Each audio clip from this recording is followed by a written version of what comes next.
Hello and welcome student, मैं हूं प्रियम त्रिवेदी, आपका मैथ्स एडुकेटर। और आई होप आप सभी लोग ठीक होंगे। And welcome back to our channel rising star, जहां हम मैथ्स को पढ़ते हैं बिल्कुल बेसिक से क्लियर कॉन्सेप्ट के साथ, और वो भी बिल्कुल फ्री ऑफ कॉस्ट। सो हमने लास्ट वीडियो में डिस्कस किया था नंबर सिस्टम के फंडामेंटल कॉन्सेप्ट, जो कि बेस्ड थे हमारे चैप्टर 3 वर्ल्ड ऑफ नंबर से। और आज हम इसी चैप्टर के एक्सरसाइज को स्टेप बाय स्टेप समझें। तो चलिए देखते हैं एक्सरसाइज 3.2 का क्वेश्चन नंबर 1 का मतलब क्या है। देखिए, लद्दाख के हाई एल्टीट्यूड रीजन में नून में जो टेम्परेचर रहता है वो रहता है 4 डिग्री सेल्सियस, और रात के 12 बजे तक ये 15 डिग्री सेल्सियस तक ड्रॉप हो जाता है। तो हमें मिडनाइट पे टेम्परेचर फाइंड आउट करना है। तो चलिए देखते हैं इस क्वेश्चन को। Let's find the new temperature. We start at positive 4 degrees and then it drops 15. To solve, we add negative 15 to 4, and our final answer is negative 11. सबसे पहले हमें गिवन क्या है।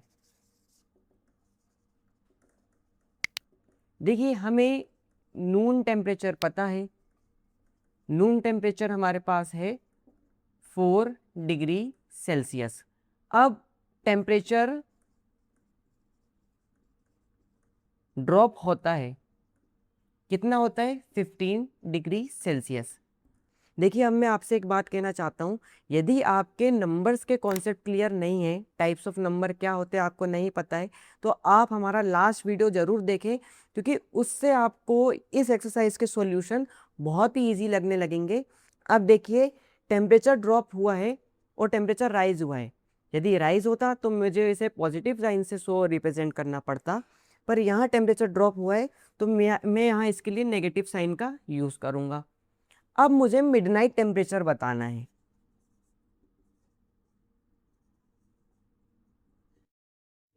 नून टेम्परेचर था मेरा 4 डिग्री सेल्सियस और temperature drop हुआ 15 degree Celsius से, और मुझे इसे ऐड करना पड़ेगा। पर जब भी दो साइन आजू बाजू आए तो मुझे उन्हें ब्रैकेट से सेपरेट करना पड़ता है। तो मैं यहाँ इन्हें ब्रैकेट से सेपरेट कर दूंगा। अब देखिए, 4 प्लस माइनस के बीच में हमेशा जब भी मल्टीप्लिकेशन होता है तो हमारा माइनस ही आता है। अब देखिए, 15 में से 4 गया 11, और जो हमारा ग्रेटर नंबर के सामने जो साइन रहेगा हमें आंसर में वही लगाना पड़ेगा। यह हमारा ग्रेटर नंबर था 15, जिसके सामने नेगेटिव साइन था। सो 11 डिग्री सेल्सियस। सो हमारा मिडनाइट जो टेम्परेचर होगा वो होगा -11 डिग्री सेल्सियस। अब देखिए, मैं आपको एक बहुत ही इंटरेस्टिंग स्टोरी सुनाने जा रहा हूँ।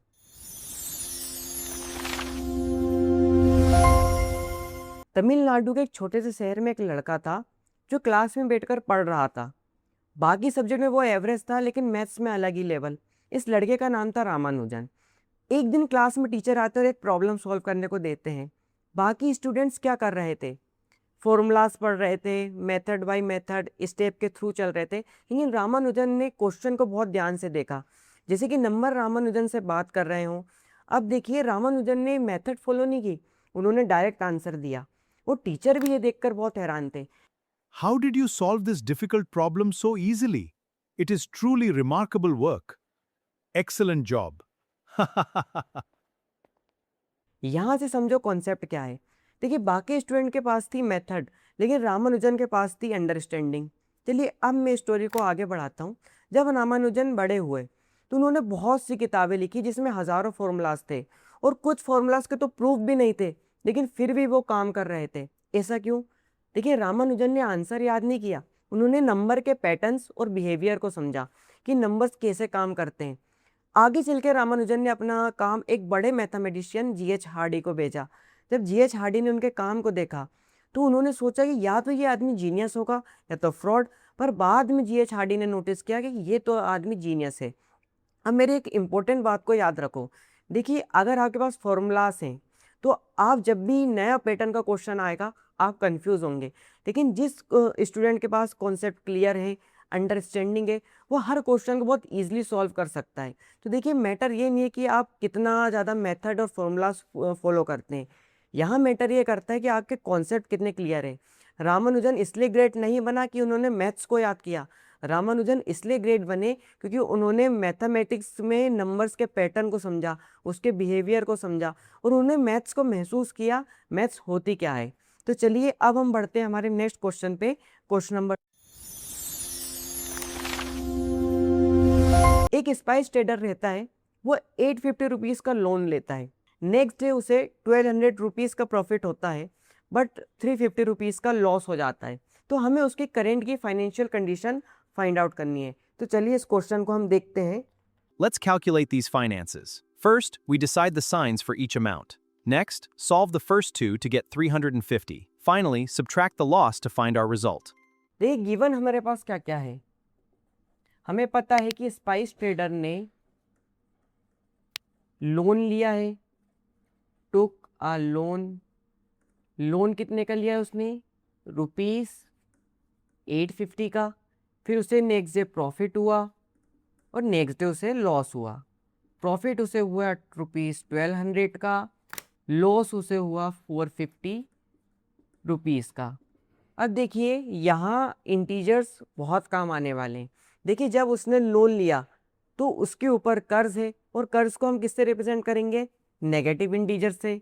प्रॉफिट उसे हुआ तो प्रॉफिट को हम रिप्रेजेंट करेंगे पॉजिटिव इंटीजर से, और लॉस को हम अगेन रिप्रेजेंट करेंगे नेगेटिव इंटीजर से। अब हमें स्पाइस ट्रेडर की current financial condition find out करनी है। तो सबसे पहले हमें क्या करना पड़ेगा, जितना भी उसे लॉस हुआ, लोन लिया, प्रॉफिट हुआ, उसके बीच में हमें एडिशन करना पड़ेगा। चलिए देखते हैं। Financial condition of spice trader is equals to loan plus profit plus loss. अब देखिए उसे लोन कितने का हुआ था, 850 रुपीज़ का लोन था। प्रॉफिट उसे हुआ था 1200 रुपीज़ का, और लॉस उसे हुआ था 450 रुपीज़ का। तो चलिए क्वेश्चन को इजी बनाने के लिए पहले हम दो नंबर्स के बीच में ऑपरेशन करते हैं। देखिए हमें पता है प्लस माइनस क्या होता है, हमेशा माइनस होता है। तो देखिए यदि मैं 1200 में से 850 को माइनस करूँगा, सो 0 में से 0 गया 0, यहाँ मुझे कैरी लेना पड़ेगा। सो 10 में से 5 गया 5, यहाँ मेरा बचेगा 1। सो यहाँ मैं अगेन कैरी लूँगा, 11 में से 8 गया 3, सो 350 रुपीज़। अब देखिए यहाँ मैंने आपको बताया था बड़े नंबर के सामने पॉजिटिव साइन है, तो 350 को मैं नेगेटिव इंटीजर से रिप्रेजेंट नहीं करूँगा। सो नेक्स्ट नंबर हमारा था 450। अब देखिए -100, यानी स्पाइस ट्रेडर के ऊपर अभी भी 100 रुपीज़ का लोन है, और ये उसकी होगी करेंट फाइनेंशियल कंडीशन। तो बढ़ते हैं हमारे नेक्स्ट क्वेश्चन नंबर 3 पे। तो चलिए देखते हैं क्वेश्चन नंबर 3 का फर्स्ट क्वेश्चन। देखिए क्वेश्चन नंबर 3 का फर्स्ट क्वेश्चन है हमारे पास -12 × 5। अब देखिए -12 एक नेगेटिव इंटीजर है और 5 एक पॉजिटिव इंटीजर है, और जब भी हम सब्ट्रैक्शन इनटू एडिशन करते हैं तो वो हमेशा साइन जो आता है सब्ट्रैक्शन का ही आता है। यहाँ हम मल्टीप्लाई तो करेंगे, जैसे 12 5 से हो जाएगा हमारा 60, पर साइन हमारा आएगा नेगेटिव का। चलिए अब हम देखते हैं सेकंड क्वेश्चन, -8 × -7। देखिए मैंने यहाँ ब्रैकेट से सेपरेट किया हूँ क्योंकि साइन कॉन्जिक्यूटिव आजू बाजू थे। अब देखिए यहाँ दोनों ही नेगेटिव इंटीजर हैं, तो जब हम सब्ट्रैक्शन और सब्ट्रैक्शन का मल्टीप्लिकेशन करते हैं तो आंसर हमेशा हमारा पॉजिटिव इंटीजर होता है। तो देखिए 8 7 जा हमारा होगा 56, बट माइनस माइनस हमारा हो जाएगा प्लस, और प्लस को रिप्रेजेंट करने के लिए ज़रूरत नहीं है, आप ऐसे ही समझ सकते हैं। अब हम देखते हैं क्वेश्चन नंबर 3, 0 -14। अगेन देखिए यहाँ क्या हो रहा है, 0 माइनस और माइनस का मल्टीप्लिकेशन हो रहा है। देखिए ब्रैकेट लगा है, इनके बीच में कोई साइन नहीं है, पर जब भी ब्रैकेट से साइन सेपरेट होते हैं इनके बीच में हमेशा मल्टीप्लिकेशन ही होता है साइंस के बीच।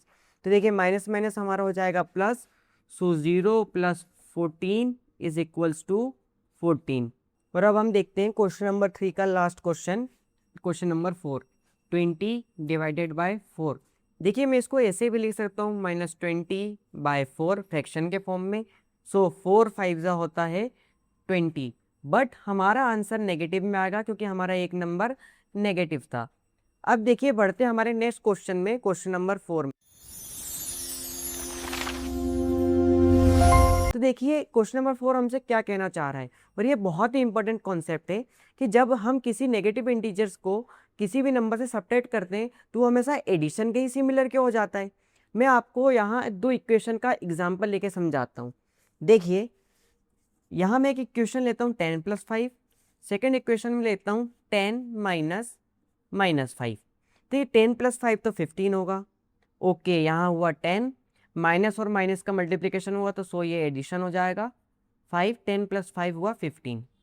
अब देखिए दोनों ही केस में मेरा आंसर 15 है। ऐसा क्यों? देखिए इसको इजी बनाने के लिए मैं आपको एक एग्जांपल से समझाता हूँ। चलिए मान लीजिए आपके पास 10 रुपीज़ हैं और मैंने आपको 5 रुपीज़ का लोन दिया, पर बाद में मैं खुश होकर आपको वो लोन में माफ़ कर देता हूँ, तो आपके पास टोटल कितने रुपीज़ हो गए? देखिए पहले आपके पास 10 रुपीज़ थे, 10 रुपीज़ थे, फिर मैंने आपको 5 रुपीज़ का लोन दिया, पर बाद में मैंने वो लोन को माफ़ कर दिया, तो देखिए आपके पास 10 रुपीज़ तो थे और 5 रुपीज़ मेरे लोन के हो गए 15, तो आपके पास 15 रुपीज़ हो गए। तो आप ऐसा समझ लीजिए कि जब भी आप किसी भी नेगेटिव नंबर को सब्ट्रैक्ट कर रहे हो तो कहीं ना कहीं आप उसका डेब्ट को माफ़ कर रहे हो। सो हमने 3.2 के चारों क्वेश्चन को अच्छे से ही समझ लिया है, और आपने वीडियो को ध्यान से देखा होगा तो आपके इंटीजर्स के कॉन्सेप्ट भी स्ट्रॉन्ग हो चुके होंगे और आपने बहुत अच्छे से समझा होगा। आपको ये वीडियो पसंद आया हो तो वीडियो को लाइक शेयर सब्सक्राइब जरूर करिएगा, अपने फ्रेंड्स से शेयर करना ना भूलिएगा। तो थैंक्स फॉर वॉचिंग, मिलते हैं हमारे नेक्स्ट वीडियो में।